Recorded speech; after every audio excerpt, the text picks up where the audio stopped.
اعوذ باللہ من الشیطان الرجیم بسم اللہ الرحمن الرحیم۔ معزز خواتین و حضرات، عزیز طلبہ و طالبات، عربی گرامر کے حوالے سے سبق نمبر 12 کے ساتھ میں آپ کی خدمت میں حاضر ہوں۔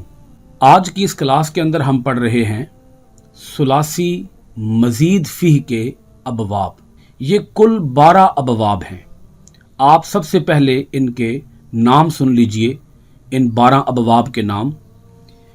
نمبر 1 باب افعال، نمبر 2 باب تفعیل، نمبر 3 باب مفاعلہ، نمبر 4 باب تفاعل، نمبر 5 باب تفاعل، نمبر 6 باب افتعال، نمبر 7 باب انفعال، نمبر 8 باب افعلال، نمبر 9 باب افعیلال، نمبر 10 باب استفعال، نمبر 11 باب افعیال، اور نمبر 12 باب افعوال۔ ثلاثی مزید فی کے ان 12 ابواب کے نام جاننے کے بعد سب سے پہلی بات یہ جانیے گا، ان 12 ابواب میں سے 7 ابواب کی ماضی سے پہلے حمزہ وصلی آتا ہے۔ ان ابواب کو با حمزہ وصل کہتے ہیں، اور 5 ابواب کی ماضی سے پہلے حمزہ وصلی نہیں آتا، انہیں بے حمزہ وصل کہتے ہیں۔ باب افعال کی ماضی کے شروع میں بھی حمزہ آتا ہے، مگر وہ حمزہ قطعی ہوتا ہے، حمزہ وصلی نہیں ہوتا۔ اب اس بات کو تھوڑا سا سمجھنے کی کوشش کیجئے گا۔ یہ جو 12 ابواب ہیں، ان 12 ابواب میں سے ہر باب کا فعل ماضی بھی ہوتا ہے، ہر باب کا فعل مضارع بھی ہوتا ہے، ہر باب کا مصدر بھی ہوتا ہے، ہر باب کا فعل امر بھی ہوتا ہے، فعل نہیں بھی ہوتا ہے، دیگر بھی کچھ صیغے بنتے ہیں۔ اس وقت ہم ڈسکس کر رہے ہیں صرف فعل ماضی کو، کہ جب ان 12 ابواب میں سے کسی بھی باب کی ماضی بنائی جائے گی تو ماضی سے پہلے، یعنی جب ماضی بنائی جائے گی، وہ لفظ بنے گا ماضی کا، فعل ماضی کا، تو اس سے پہلے حمزہ وصلی آئے گا۔ حمزہ وصلی کیوں آتا ہے؟ تلفظ کو ادا کرنے کے لیے، کیونکہ جب پہلا حرف ساکن ہوتا ہے تو ساکن حرف کو ادا ہی نہیں کیا جا سکتا جب تک کہ اس سے پہلے حمزہ وصل کا اضافہ نہ کیا جائے۔ حمزہ وصلی کا اضافہ ہوگا تو وہ ساکن حرف ادا ہوگا، ادروائز وہ ادا ہی نہیں ہوگا۔ تو جب ہم ان ابواب سے کسی بھی باب کی فعل ماضی بنائیں گے تو فعل ماضی کے شروع میں کیا آئے گا؟ حمزہ وصلی آئے گا۔ جن ابواب کی فعل ماضی بناتے وقت شروع میں حمزہ وصلی آئے گا، ان کی تعداد 7 ہے، اور 5 ابواب ایسے ہیں کہ جن کی ماضی سے پہلے حمزہ وصلی نہیں آتا۔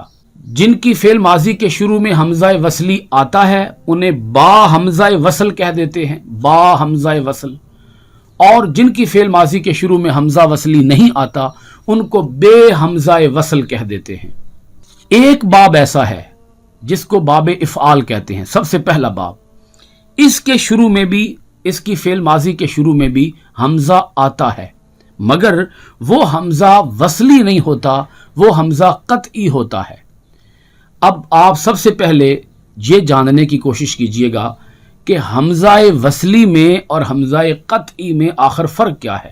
حمزہ وصلی اور حمزہ قطعی یہ دونوں زائد ہیں، زائد حرف کے طور پر آتے ہیں، اور ابتدائے کلام میں وہ بات جو میں پہلے کہہ چکا ہوں، یعنی کسی بھی لفظ کے شروع میں، ابتدائے کلام میں حرف ساکن کا تلفظ ادا کرنے کے لیے لگائے جاتے ہیں۔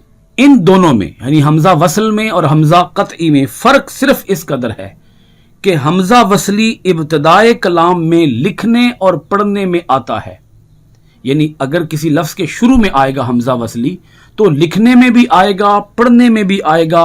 جیسے اجتنبا، اجتنبا کے شروع میں جو الف آ رہا ہے، جو حمزہ آ رہا ہے، یہ حمزہ ہے حمزہ وصلی۔ اسی طرح ایک اور مثال دیکھ لیں، ادخل،